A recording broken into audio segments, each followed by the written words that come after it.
The salvage ship, Crimson Drift, hung in the void like a wounded bird, its hull scarred by countless asteroid impacts and plasma burns. Captain Zara Thorne pressed her scaled palm against the bridge viewport, watching the massive human vessel drift silently in the distance. The ship was ancient by galactic standards, a relic from Earth's early expansion period, but something about it made her twin hearts race with anticipation. "Biosigns?" she asked her navigator, a thin Velkari whose blue skin seemed to shimmer under the bridge lights. "Negative on external scans, but the hull is too thick for deep penetration readings. Could be anyone aboard, Captain, or anything." Navigator Crix's voice carried the typical Velkari concern for profit margins. "The bounty registry shows this vessel disappeared near the outer rim 3 cycles ago." "If it's intact," Zara's crimson eyes gleamed.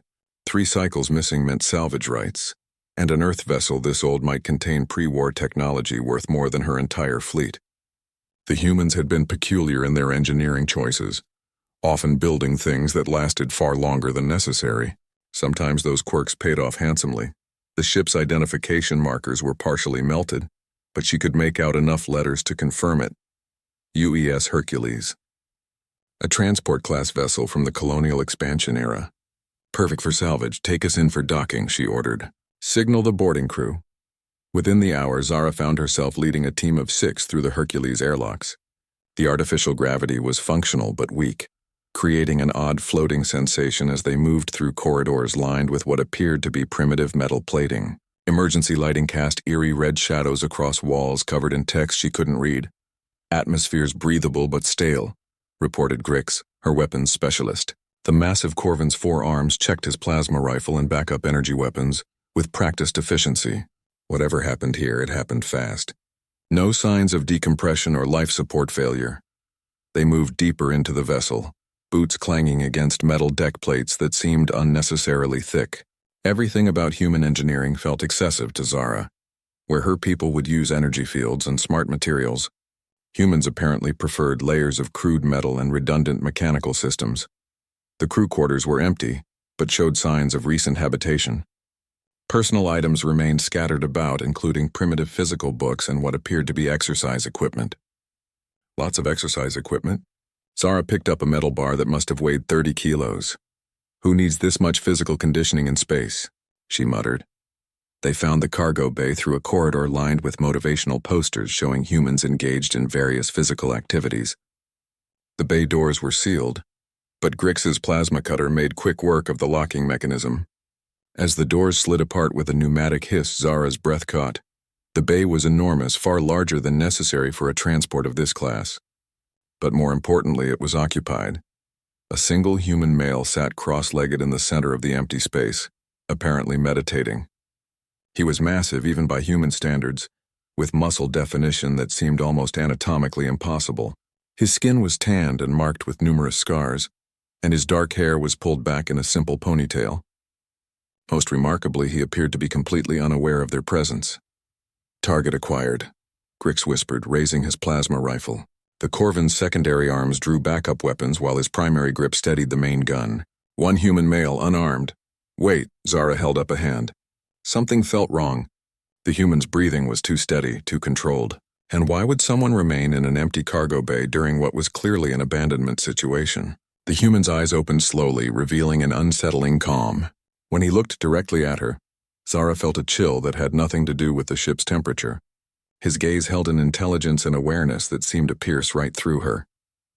"You're trespassing," he said simply, his voice carrying clearly across the bay without amplification.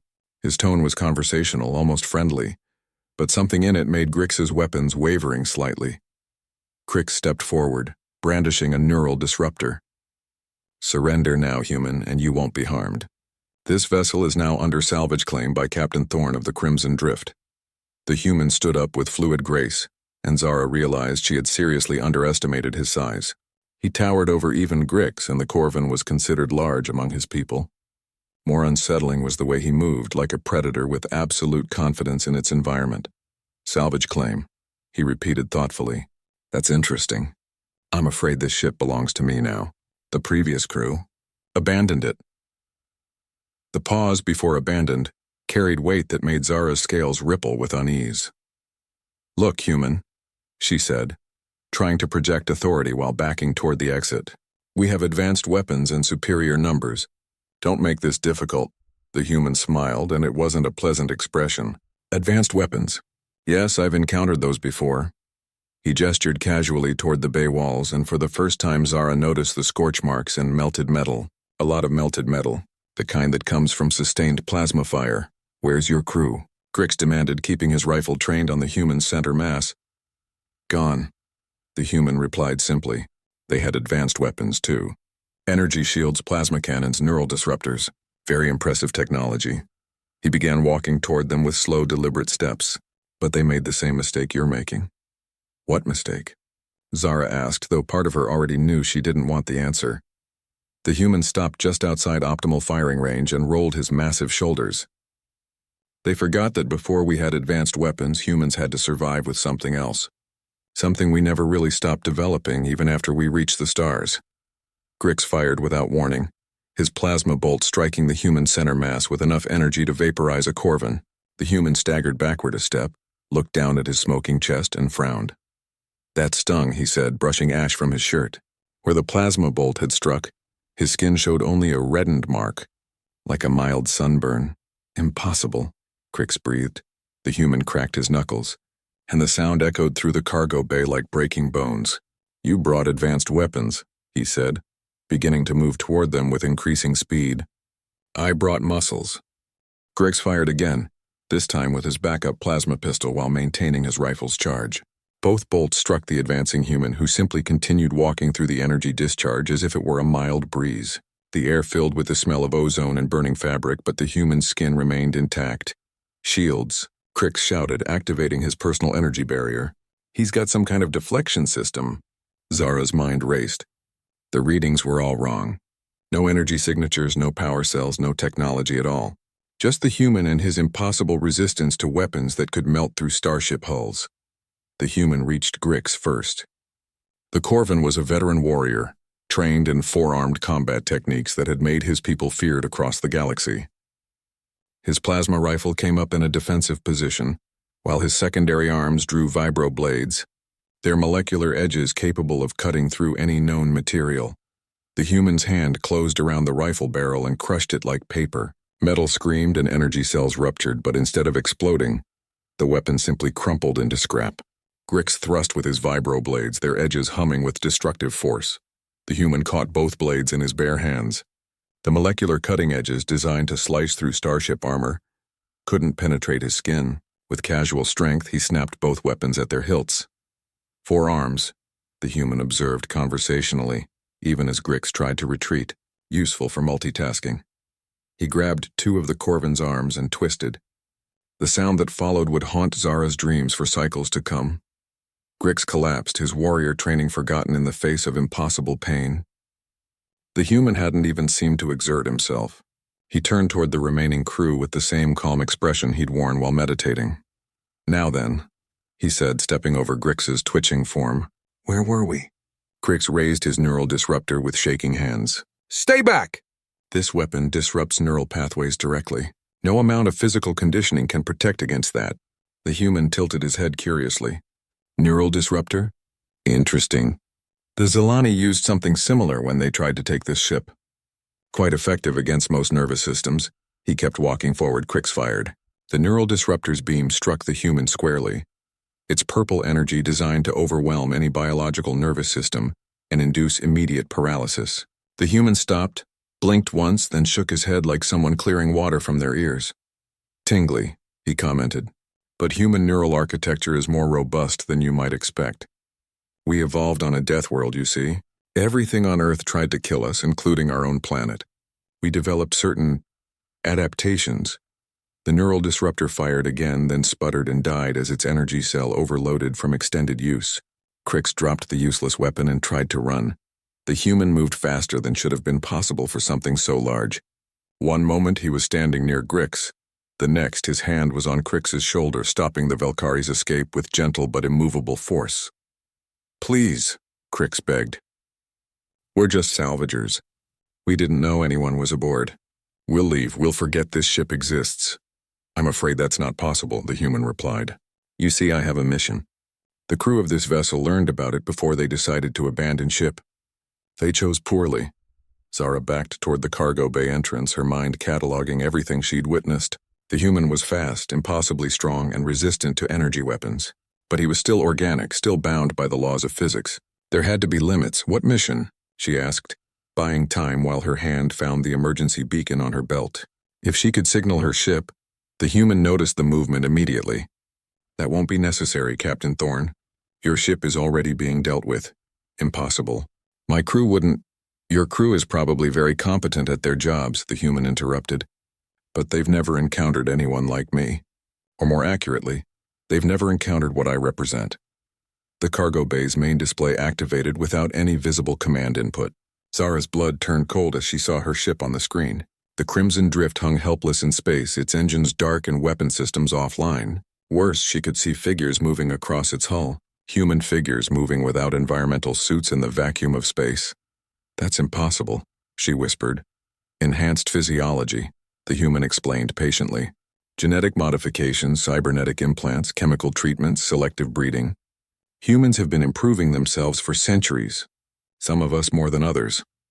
On the screen, one of the figures tore through her ship's hull plating with bare hands. Another seemed to be disabling the engine systems by physically ripping components apart.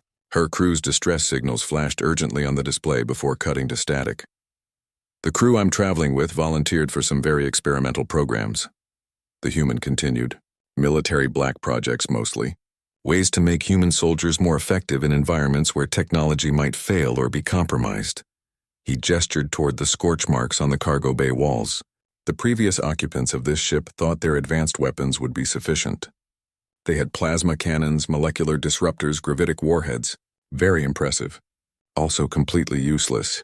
Crix made a strangled sound from where the human held him. What do you want from us? Information, the human replied. You're salvagers, which means you know about ships' cargo routes. More importantly, you know about other salvagers.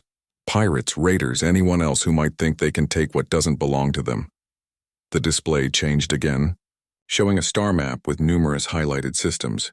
Red markers indicated areas of heavy pirate activity, while yellow showed known salvage grounds. Blue markers seemed to indicate something else entirely. We're conducting a sweep, the human explained. Clearing out the vermin who prey on merchant vessels and colonists. The galaxy has become too dangerous for honest people, and the authorities are too spread thin to do anything about it. You're vigilantes, Zara breathed. We're practical, the human corrected, and very, very thorough. The cargo bay doors opened again and two more figures entered. They appeared human, but moved with the same unnatural grace and confidence as the first. One was a woman with silver hair and scars across half her face. The other was a massive man whose arms had been replaced with obvious cybernetic implants. Ship secure, the woman reported. Crews detained. No casualties. Good, the first human replied. Captain Thorne here was just about to help us update our intelligence on local pirate activity.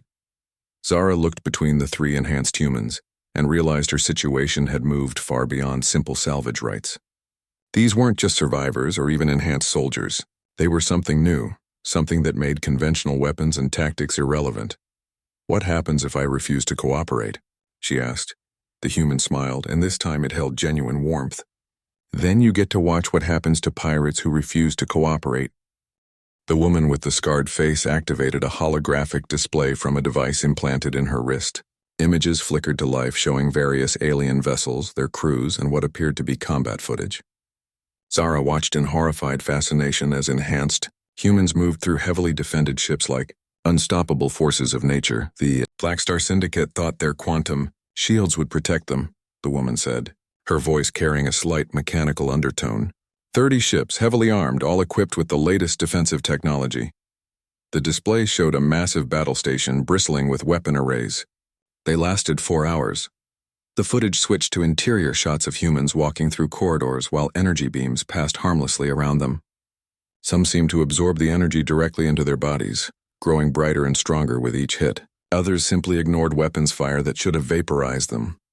I'm Marcus, the first human said conversationally, as if they weren't discussing the systematic destruction of one of the galaxy's most feared criminal organizations. This is Sarah and Heavy. We're part of a special project called the Cleanup Initiative. Cleanup? Crix managed to croak from Marcus's grip. Sarah stepped forward, her scarred features shifting into something resembling sympathy. The galaxy's gotten out of hand. Pirates, slavers, raiders, corrupt officials. Traditional law enforcement can't keep up, and the military is tied down with territorial disputes. So humanity decided to try a different approach. The display shifted to show dozens of systems, each marked with status indicators. Green markers showed areas that had been cleaned. Red markers indicated active operations. Yellow showed targets under investigation. We identify problems, Marcus explained, and we solve them, permanently. Heavy spoke for the first time, his voice a mechanical rumble. Pirates expect energy weapons, shields, standard tactics. They don't expect humans who can tear apart their ships with bare hands. Zara studied the scarred woman more carefully. Now that she knew what to look for, she could see the subtle modifications. Sarah's movements were too precise, her balance too perfect. When she turned her head, Zara caught a glimpse of metal beneath the skin around her eyes. "What did you do to yourselves?" Zara asked. "Enhanced bone density, improved muscle fiber efficiency, redundant organ systems," Sarah listed matter-of-factly. "Subdermal armor plating, neural implants for coordination and communication, chemical glands for combat stimulants. Some of us have more extensive modifications." She gestured toward Heavy, whose cybernetic arms flexed with hydraulic precision. "Heavy can lift a shuttle with those arms. The power cells are fusion-based and virtually unlimited." "And the energy resistance?" Zara pressed. Marcus smiled. "Reactive nanotechnology in our bloodstream. It analyzes incoming energy patterns and develops countermeasures in real time. The more you shoot us, the more resistant we become." The implications hit Zara like a physical blow. These weren't just enhanced soldiers. They were walking weapon systems designed to adapt to any threat. No wonder conventional weapons had proven useless. "You're monsters," Crix whispered. Sarah's expression hardened. "We're solutions. Do you know how many innocent people died last cycle because of pirate raids? How many colonies were wiped out by slavers? How many merchant crews were tortured for cargo codes?" The display shifted to show statistical data. The numbers were staggering. Billions of credits in losses, millions of casualties, entire sectors abandoned due to criminal activity. "The old ways aren't working," Marcus added. "Trials, prison sentences, rehabilitation programs. Pirates just adapt, become more careful, more brutal. So we decided to try the human approach, which is overwhelming violence applied with surgical precision," Heavy rumbled. "We don't arrest pirates. We remove them." Zara felt her legs weaken. "You're talking about genocide." "We're talking about pest control," Sarah corrected. "And you're going to help us." The cargo bay's main doors opened again, admitting 3 more enhanced humans. 2 were carrying equipment that Zara didn't recognize, while the 3rd was dragging what appeared to be a struggling pirate captain. The alien's purple skin was marked with the ritual scars of the Crimson Fleet, one of the most vicious raider groups in the sector. "Found this one trying to hide in an escape pod," the newcomer reported. His ship was targeting civilian transports near the Kepler station. Marcus released Crix and approached the captured pirate. "Captain Vex Thule of the Crimson Fleet. 17 confirmed attacks on merchant vessels, estimated 300 civilian casualties." His tone remained conversational despite the horrific statistics. "Any last words?" The pirate captain snarled something in his native language, then switched to Galactic Standard. "You cannot stop us all, human. For every ship you destroy, 10 more will take its place. The galaxy belongs to the strong." "Interesting philosophy," Marcus replied. "Let me show you ours." What happened next lasted only seconds but would be burned into Zara's memory forever. Marcus moved with inhuman speed, his enhanced physiology turning him into a blur of controlled violence. When he stopped, Captain Vexthul was no longer recognizable as a living being. "Human philosophy," Marcus said calmly, wiping his hands on a cloth one of the others provided. "When faced with a problem, apply sufficient force until the problem no longer exists." Zara's survival instincts finally overrode her shock. "What do you want from me?" Sarah stepped forward, the holographic display shifting to show local star charts. "Information. You're a salvager, which means you know the shipping lanes, the abandoned systems, the places where pirates like to hide. We want complete intelligence on every criminal operation in this sector." "And if I refuse?" "Then we classify you as a pirate," Heavy stated simply. The threat was clear. Cooperate or be eliminated. But as Zara looked at the enhanced humans surrounding her, she realized something else. They weren't just making threats. They were offering her something unprecedented. "How many sectors have you cleared?" she asked. 17 so far, Marcus replied. Each one now has commerce flowing freely again. Merchant vessels can travel without escorts. Colonies can focus on growth instead of defense. The display showed before and after statistics for the cleared sectors. Trade volume had increased dramatically. Pirate incidents had dropped to 0. And civilian casualties were non-existent. "You're actually succeeding," Zara breathed. "Humans are very good at eliminating problems," Sarah said. "It's what we evolved to do. And now we have the tools to do it on a galactic scale." Crix looked between the humans and Zara, his blue skin pale with fear. "Captain, we can't trust them." "They're killers. So are pirates," Zara replied quietly. She'd seen too many salvage sites turned into graveyards by raiders. Too many crews who never made it home because they'd stumbled across the wrong shipping lane. "How do I know you won't turn on legitimate salvagers once the pirates are gone?" Marcus smiled, and this time it seemed genuinely warm. "Because legitimate salvagers serve a purpose. You clean up the derelicts, recover lost cargo, rescue stranded crews. Pirates only destroy and steal. Besides," Heavy added, "we're not monsters. We're just very thorough exterminators." 3 hours later, Zara found herself sitting in what had once been the Hercules briefing room, now converted into a tactical command center. The walls were lined with displays showing real-time intelligence feeds from across the sector. Enhanced humans moved efficiently between workstations, their modifications allowing them to process information at superhuman speeds. She had agreed to cooperate, not just out of fear but from a growing understanding of what the cleanup initiative represented. These humans weren't random vigilantes. They were a coordinated military operation with resources that defied explanation. "The Syndicate operates out of the Vortex Nebula," she explained, pointing to a section of the star chart. "Natural interference makes it perfect for hiding large fleets. They've got at least 50 ships of various classes, plus a mobile command station built from a converted dreadnought." Sarah nodded, her cybernetic eye analyzing the tactical data as Zara spoke. "Defensive capabilities? Everything you'd expect from a major criminal organization. Quantum shields, plasma artillery, fighter squadrons. The command station has experimental gravitic weapons that can crush a frigate at 10,000 kilometers. Crew complement? Marcus asked. Maybe 5,000 across the entire fleet. Mixed species, but mostly Corvan shock troops and Thessian pilots. They recruit the nastiest fighters they can find." Heavy leaned forward, his cybernetic arms interfacing directly with the tactical display. 5,000 hostiles, heavily armed, fortified position. Standard approach would require a fleet engagement. Standard approach would also result in massive casualties, Sarah added. Both military and civilian. The Syndicate uses civilian shields whenever possible. Zara watched the enhanced humans work with growing amazement. They processed tactical information faster than her ship's computers, identifying weak points and calculating attack vectors with inhuman precision. But more than that, they showed a level of coordination that suggested they were operating as a collective intelligence. "How many of you are there?" she asked. "In the cleanup initiative?"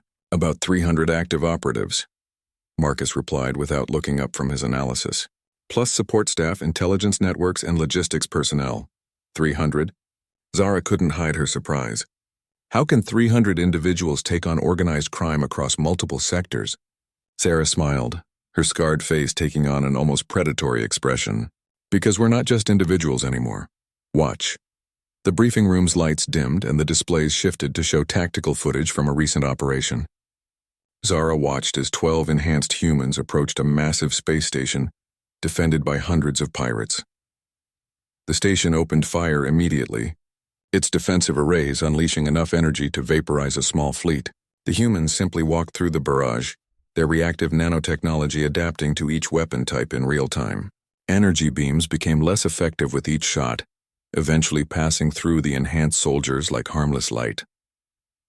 Phase 1, Assessment and Adaptation, Marcus narrated. Our bodies analyze enemy capabilities and develop appropriate countermeasures. This usually takes about 10 minutes of sustained combat. The footage showed the humans reaching the station's docking bays. Instead of using conventional breaching equipment, they simply tore through the armored airlocks with their bare hands. Heavy could see similar modifications to those Heavy possessed being used to devastating effect.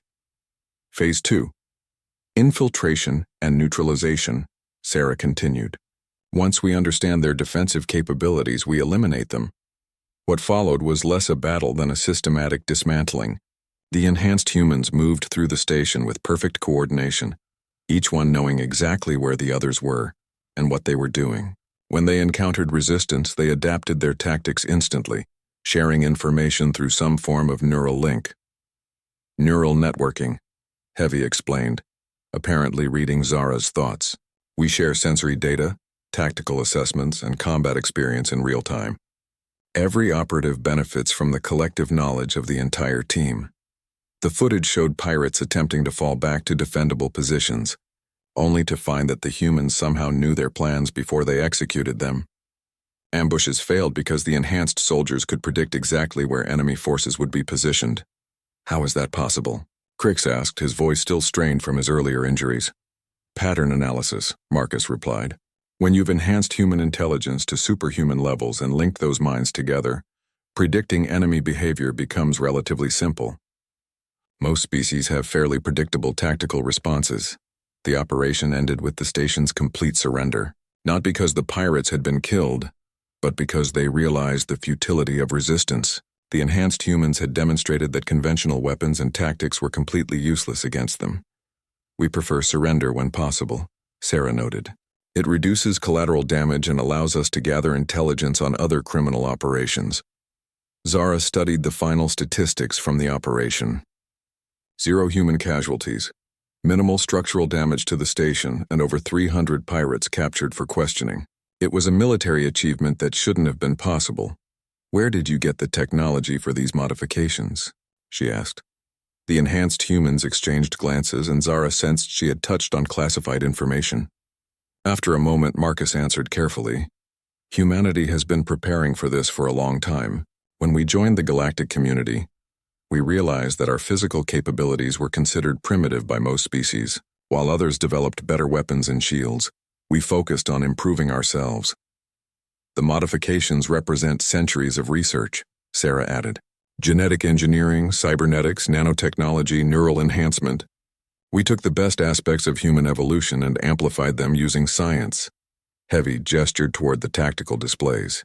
Other species build better weapons. We became better weapons. The logic was undeniably human, Zara realized. Faced with technologically superior opponents, humanity had chosen to enhance themselves rather than simply building bigger guns.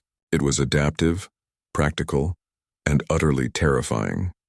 The Vortex Nebula operation will require a different approach, Marcus said, returning to the tactical discussion. The interference will disrupt our networking capabilities, and the Syndicate has had time to study our previous operations. They'll expect us, Sarah agreed, which means they'll have countermeasures, such as? Zara found herself answering before she realized she was speaking. Biological weapons. The Syndicate has been experimenting with engineered viruses designed to target specific species.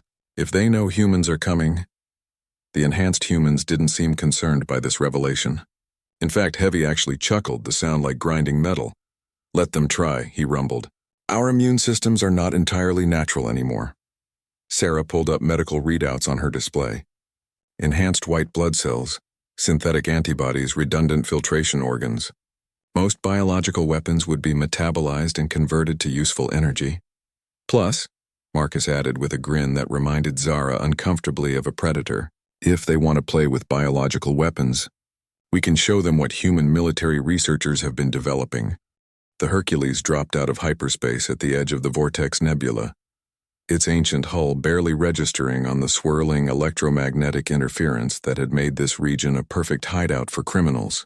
Zara stood on the bridge watching the enhanced humans prepare for what they casually referred to as the insertion. The past week had been a revelation. She had watched these modified soldiers train, plan, and coordinate with a precision that bordered on the supernatural. More unsettling was their apparent indifference to concepts like fear, doubt, or mercy when it came to their mission. Syndicate patrol ships detected, reported Sarah from her position at the sensor station. Her cybernetic eye interfaced directly with the ship's systems, processing data faster than any conventional computer. 3 heavy cruisers, escort configuration. They're maintaining standard patrol patterns. Marcus stood at the center of the bridge, his enhanced physiology allowing him to remain perfectly still, while his mind processed tactical information at superhuman speed. Distance to the main fleet? 47 light minutes, Heavy answered, his cybernetic arms manipulating multiple control interfaces simultaneously. The command station is holding position in the nebula's core, surrounded by defensive formations. Zara watched the tactical display with growing anxiety. The Syndicate fleet was enormous, far larger than her intelligence had suggested. Over 60 ships now showed on long-range sensors, including several capital vessels that could reduce the Hercules to scrap with a single volley. "This is suicide," she muttered. "For them," Sarah replied without taking her attention from the sensors. The 3 patrol ships were approaching their position, their crews undoubtedly curious about the ancient Earth vessel that had appeared in their territory. Standard procedure would be to hail them, demand identification, and prepare to either extract tribute or eliminate a potential threat. "Time to contact?" Marcus asked. 2 minutes, Heavy reported. "Initiate Phase 1. What happened next defied every tactical manual Zara had ever studied. Instead of powering weapons or raising shields, the Hercules simply continued on its course toward the Syndicate fleet. The enhanced humans remained at their stations, apparently unconcerned about the approaching warships. The lead patrol ship opened communications, its captain's image appearing on the main display. The alien was a Thessian, his reptilian features marked with the ritual scars that indicated high rank within the Syndicate. "Unknown vessel, you are in restricted space. Heave to for inspection or be destroyed." Marcus activated the response channel.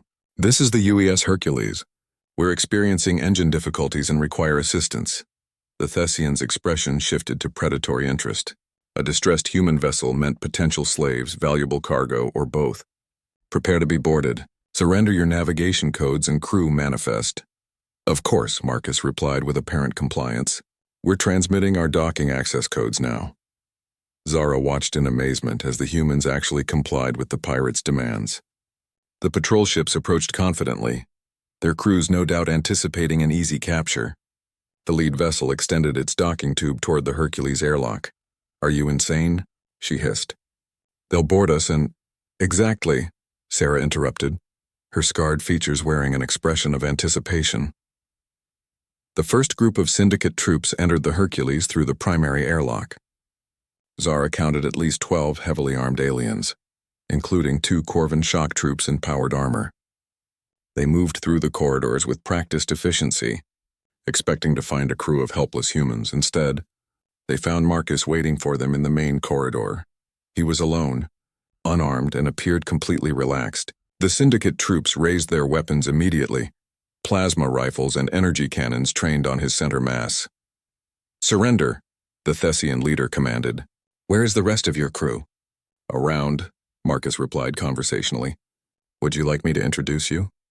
The first pirate never saw Heavy emerge from what had appeared to be a solid wall. The massive human's cybernetic arms moved faster than thought, crushing the alien's weapon and armor with equal ease. By the time the others realized they were under attack, Sarah had dropped from the ceiling, her enhanced reflexes allowing her to disarm 3 pirates before they could fire a shot. The battle lasted 15 seconds. When it ended, 12 of the Syndicate's finest troops lay unconscious on the deck, their advanced weapons reduced to scrap metal.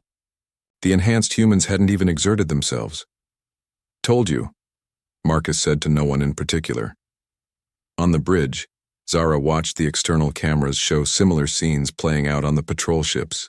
Enhanced humans had somehow infiltrated all 3 vessels simultaneously, neutralizing their crews with the same casual efficiency. The ship's weapon systems went offline one by one, followed by their engines and communications. "How?" she asked. "Stealth insertion during the docking maneuver," Sarah explained, returning to her sensor station. "While they were focused on boarding us, we were boarding them. Human technology may seem primitive, but we've developed some very effective tricks over the centuries." The tactical display updated to show all 3 patrol ships under human control. Their crews were alive but secured, their vessels now serving as forward scouts for the main assault. "Phase 2, Marcus announced. The captured patrol ships began transmitting standard all-clear signals to the Syndicate fleet. Their communication systems operated by enhanced humans who could perfectly mimic the original crew's voices and procedures. To the main fleet, everything appeared normal. "Estimated time to penetrate the defensive perimeter?" Marcus asked. Heavy's cybernetic systems interfaced with the captured ship's navigation computers. 14 minutes if we maintain standard patrol patterns. The defensive formations will expect us to return on schedule. Zara realized she was witnessing something unprecedented. The humans weren't just attacking the Syndicate fleet. They were infiltrating it from within, using the pirates' own procedures against them. It was psychological warfare on a level she'd never imagined. "What happens when you reach the main fleet?" she asked.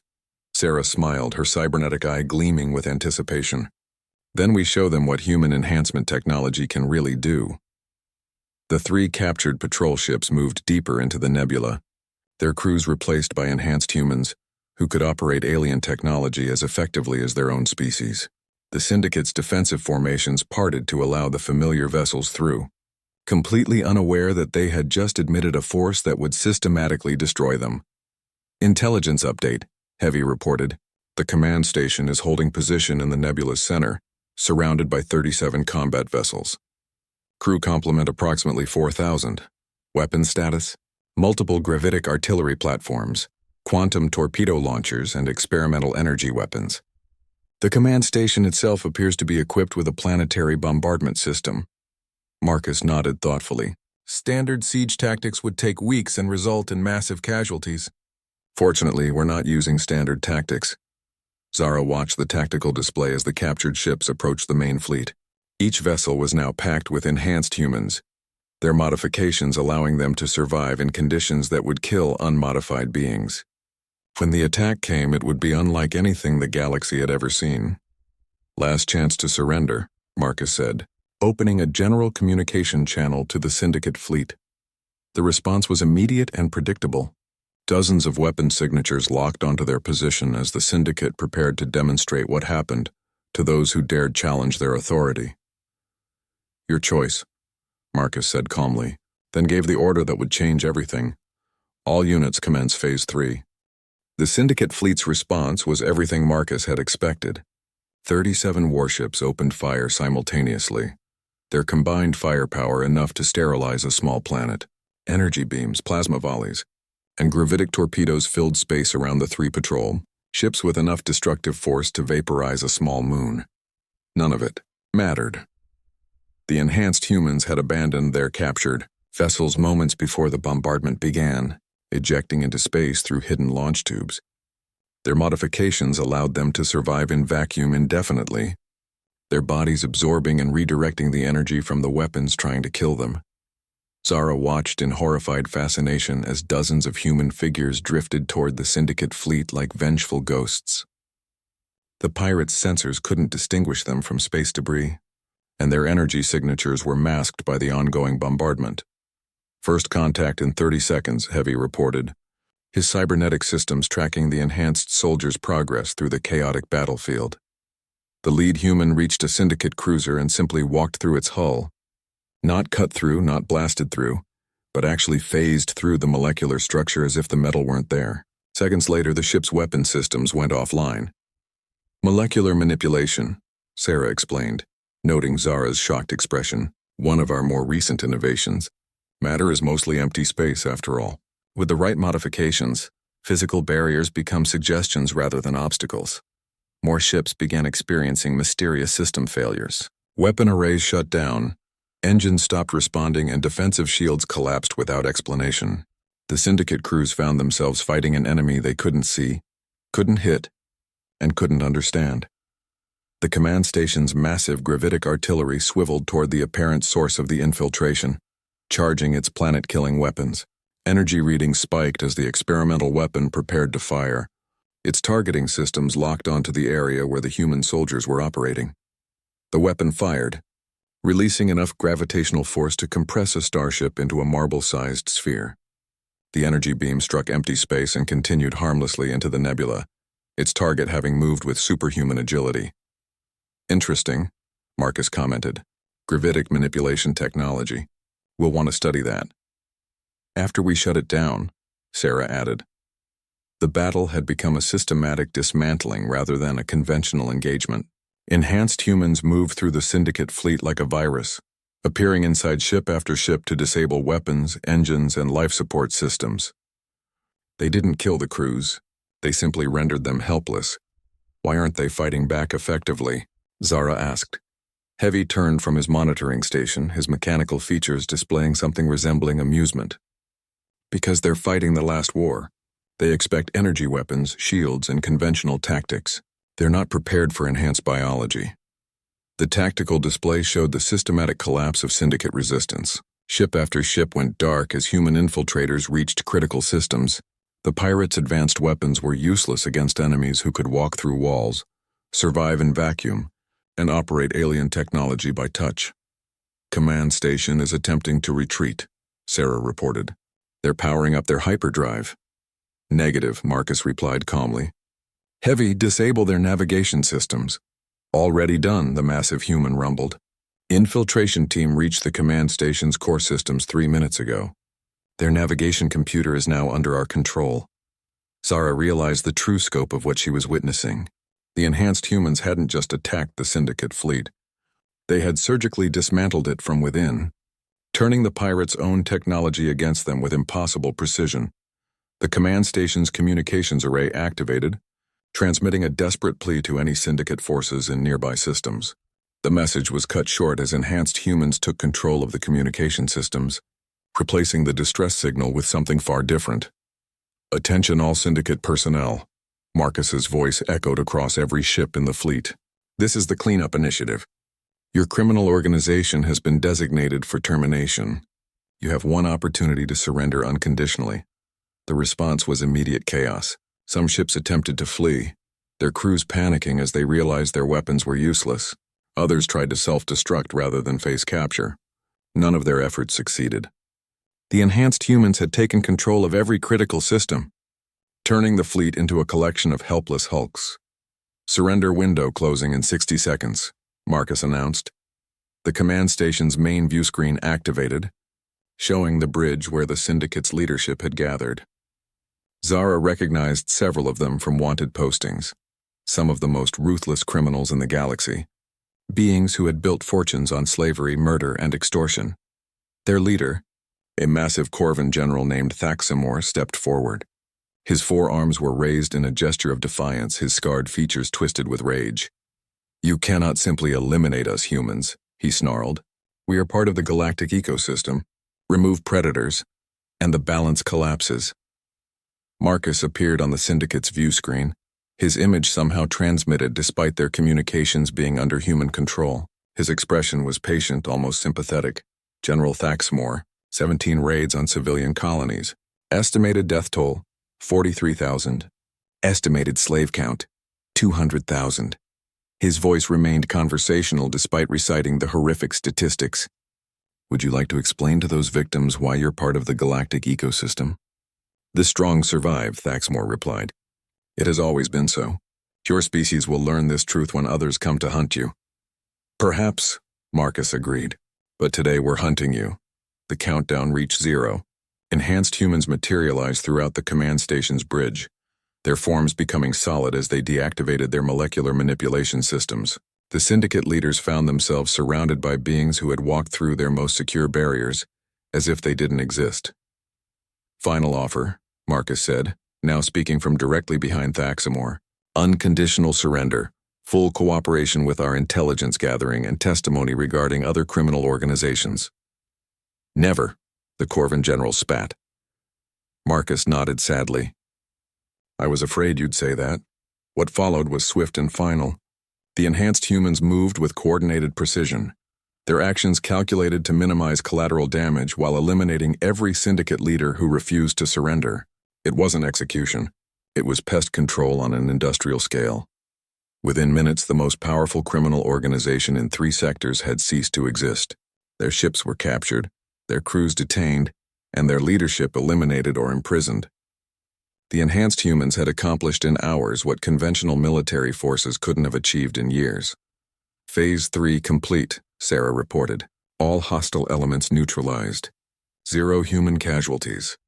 Zara stared at the tactical display showing dozens of captured ships and thousands of detained pirates.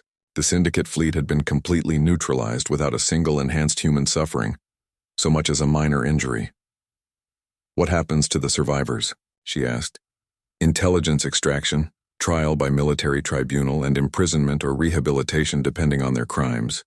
Marcus replied, "Some will be offered the chance to work off their sentences by providing information on other criminal organizations. And if they refuse?" Marcus's expression didn't change. "Then they're executed as enemies of galactic peace." The casual nature of his statement sent chills down Zara's spine. These enhanced humans weren't just soldiers. They were judge, jury, and executioner rolled into beings of impossible capability. "How many more operations like this do you have planned?" she asked. "As many as necessary," Sarah answered. "The galaxy has become infested with criminal organizations that conventional forces can't handle. So humanity developed forces that can." Heavy's cybernetic systems finished processing the captured intelligence data. 17 major criminal organizations identified from syndicate records. Estimated total fleet strength, over 3,000 vessels. "Excellent," Marcus said with satisfaction. "Signal the fleet. We have work to do." 6 months later, Captain Zara Thorne stood on the observation deck of her newly acquired vessel, watching cargo ships move freely through what had once been the most dangerous sector in the galaxy. The transformation was nothing short of miraculous. Trade routes that had been abandoned for years now bustled with merchant traffic, their crews no longer fearing pirate attacks. Her salvage operation had expanded dramatically, not through conquest but through opportunity.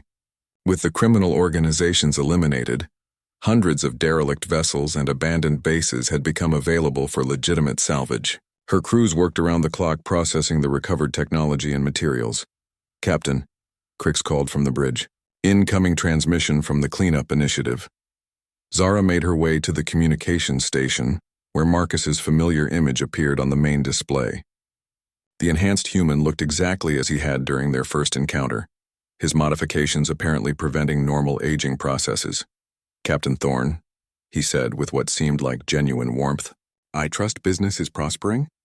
"Beyond my wildest projections," she admitted. "The recovered technology alone will keep my crews busy for years." "How goes the cleanup?" "Ahead of schedule. 17 major criminal organizations eliminated, 43 minor groups disbanded, and over 200 systems returned to legitimate commerce." His expression became more serious. "We're expanding operations to the Outer Rim territories." Zara wasn't surprised. The success of the cleanup initiative had become legendary throughout the galaxy. Criminal organizations that had terrorized entire sectors for generations had simply vanished. Their leaders dead or imprisoned and their fleets captured or destroyed. "Any resistance from the galactic authorities?" she asked. Marcus smiled, though it didn't reach his eyes. "The Galactic Council has officially condemned our methods while unofficially providing intelligence and logistical support. It seems that when criminal activity drops to near zero, politicians tend to overlook procedural violations. And the other species? How do they feel about humanity's new role as galactic peacekeepers?" Mixed reactions. Some are grateful for the return of safe commerce. Others are concerned about human expansion and our enhanced capabilities. His expression hardened slightly. "A few have made the mistake of opposing our operations directly." Zara felt a chill at the implication. "What happened?" "The hegemony decided that our success threatened their authority in the core worlds. They dispatched a battle fleet to contain the human threat." Marcus paused, his enhanced features showing what might have been regret. It was an educational experience for all involved. The tactical display behind Marcus activated, showing footage from the engagement. Zara watched in stunned silence as enhanced humans systematically disabled an entire fleet of hegemony warships, their most advanced technology proving useless against humanity's biological superiority. "They surrendered after we demonstrated our capabilities," Marcus continued. "The Hegemony Council has since voted to support our operations, provided we respect their territorial boundaries. And if other species decide to oppose you, then they'll learn the same lesson. Humanity spent centuries being considered the weakest species in the galaxy. We've decided to correct that misconception." The transmission shifted to show a galactic map marked with operational zones. Green sectors indicated areas cleared of criminal activity, while yellow zones showed active operations. Red markers highlighted regions where enhanced human forces were encountering resistance from legitimate governments. "We're not conquering," Marcus explained, apparently reading her expression. We're simply ensuring that legitimate commerce can flow freely without interference from criminals or corrupt officials. Zara studied the map with growing unease. The enhanced humans had effectively taken control of nearly a third of the galaxy in less than a year, all in the name of eliminating criminal activity. The question was whether they would stop there. What's the endgame, Marcus? When you've eliminated every pirate, every slaver, every corrupt official? What then? The enhanced human was quiet for a long moment, his superhuman intellect processing implications at speeds no unmodified being could match. When he spoke, his voice carried a weight that suggested he'd considered this question many times. Then we ensure it stays that way. The galaxy has proven incapable of policing itself. Criminal organizations arise, grow powerful, and spread like cancer. Conventional law enforcement is too slow, too limited, too vulnerable to corruption. So humanity becomes the galaxy's permanent police force? Humanity becomes what the galaxy needs us to become, he replied. We have the capability to eliminate threats that others cannot handle. We have the technology to maintain peace where others have failed, and we have the will to do what others consider too extreme. Sarah appeared beside Marcus on the transmission, her scarred features as composed as ever. Captain Thorne, we wanted to thank you for your cooperation during our operations. Your intelligence proved invaluable. I did what I thought was right, Zara replied carefully. You did what was necessary, Sarah corrected. The galaxy is a safer place because of people like you who are willing to adapt to new realities. Heavy's massive form filled the background of the transmission, his cybernetic arms working at multiple control stations simultaneously. New intelligence suggests major criminal activity in the Perseus arm, slavers primarily. We'll be departing shortly. The implications hit Zara like a physical blow. The Perseus arm contained dozens of inhabited systems, many with primitive governments that couldn't possibly resist enhanced human forces if they chose to intervene directly. You're expanding beyond anti-piracy operations, she observed. Marcus nodded. Criminal activity takes many forms. Corrupt governments that exploit their own citizens, military dictatorships that enslave neighboring species, corporate entities that treat sentient beings as disposable resources. His expression hardened. All of these are forms of organized crime. That's a very broad definition. It's an accurate definition. The galaxy has been governed by the principle that might makes right for too long. Humanity has simply decided to apply superior might in service of superior principles. Zara realized she was witnessing the birth of something unprecedented, a galactic empire built not on conquest, but on the systematic elimination of anything its builders considered criminal or corrupt. The enhanced humans weren't seeking to rule. They were seeking to perfect. What about species that resist your improvements? She asked. Sarah's cybernetic eye gleamed with cold light. Then they demonstrate that they're part of the problem rather than part of the solution.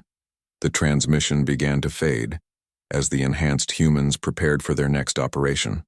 But Marcus's final words carried clearly across the communication link. The galaxy is changing, Captain Thorne. Humanity brought advanced weapons to the stars and found ourselves outgunned by species with superior technology, so we improved ourselves until technology became irrelevant. His image solidified one last time. Now the galaxy will learn what happens when the physically superior species decides to impose order.